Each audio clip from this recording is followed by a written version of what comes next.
All right, let's just get right into it. Should couples share their money, or should they keep it totally separate? It's a massive question, maybe the question, and today we're going to break it all down. Welcome to DITTA Finance, where we talk about money and, real life. Okay, so let's really dive in. You've got two main camps, right? On one side, people say sharing everything, that's how you build real trust, a real sense of teamwork. But then on the other side, you've got this strong argument that no, separate accounts are absolutely essential. They protect your independence, your autonomy. But here's the thing. This isn't just about picking what sounds nice. The truth is, most couples actually get this decision wrong, and they really pay for it later. The consequences can be, well, they can be incredibly damaging.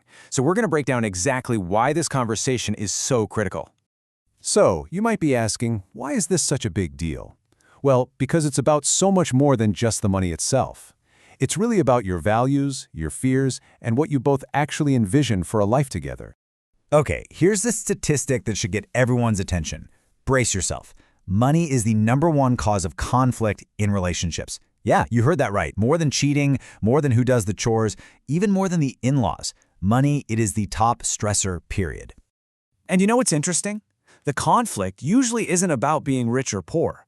The arguments really start because couples just never agreed on a plan. And when you don't have a plan, sharing money can easily breed resentment, while keeping it separate can create this huge emotional distance.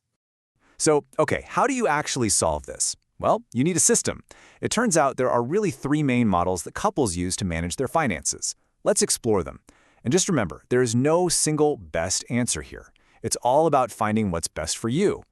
First up, you've got the two extremes. On one hand, the fully shared model. Everything goes into one big pot. I mean, this is great for simplicity, and it gives you that we're a team feeling, right? But here's the risk. If your spending habits are different, one person can start to feel, well, controlled, like they have to ask permission to spend their own money. Then you flip it, the fully separate model. This gives you total independence, which can cut down on arguments over small stuff. But the real danger here is that you can quietly start living separate lives. One partner might be thriving while the other is struggling, completely in silence. So if both of those extremes have some pretty major pitfalls, is there a middle ground? Yes, there is. A lot of couples actually land on what's called the hybrid model. Now, it's not a magic bullet, don't get me wrong, but it really tries to take the best of both worlds. And the structure is actually pretty simple. Here's how it works.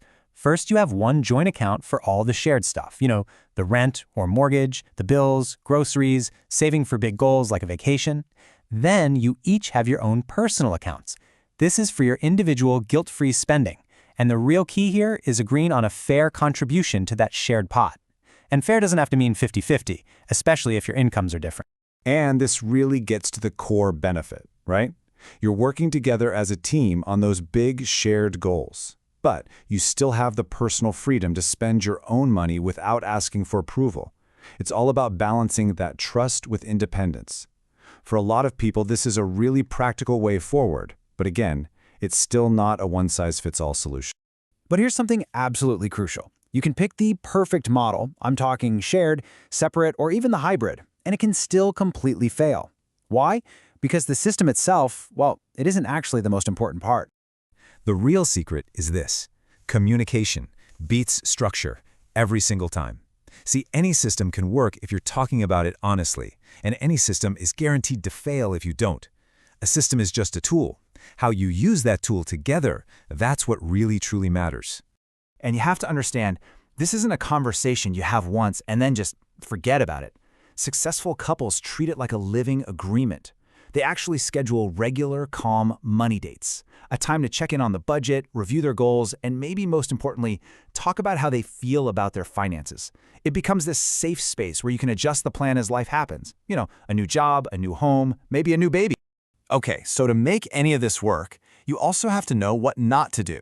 So let's quickly run through some of the most common mistakes couples make with their money. All right, first off, don't just copy what your parents did or what your friends are doing. Your situation is totally unique. Second, and this is a big one, don't avoid money talks just to keep the peace. All that does is let resentment build up silently. Third, please don't assume that love will just magically fix your financial disagreements. It won't. And finally, remember that money requires active management. It is not going to sort itself out. So, if there's one thing you take away from all of this, let it be this. The goal isn't control, it's clarity. You want a system that you both understand, that you both agree on, and that you revisit regularly. That clarity, that's the most valuable currency you have in your financial partnership. Which, brings us right back to where we started. After hearing all the options, which approach really makes the most sense to you? Are you on team all-in together with the shared model, or maybe team independent with the separate model? Or does that balanced hybrid approach sound like the right fit? I genuinely want to know what you think, so drop your answer in the comments below. Shared, separate, or hybrid? And hey, if you want more of these real conversations about money and life, make sure you subscribe to DITTA Finance. And you'll definitely want to stick around, because in our next explainer, we are tackling another huge, juicy topic. What happens when one partner earns way more and the other partner spends more? Oof, it's a dynamic that breaks more relationships than most people are willing to admit. Trust me, you are not going to want to miss that one.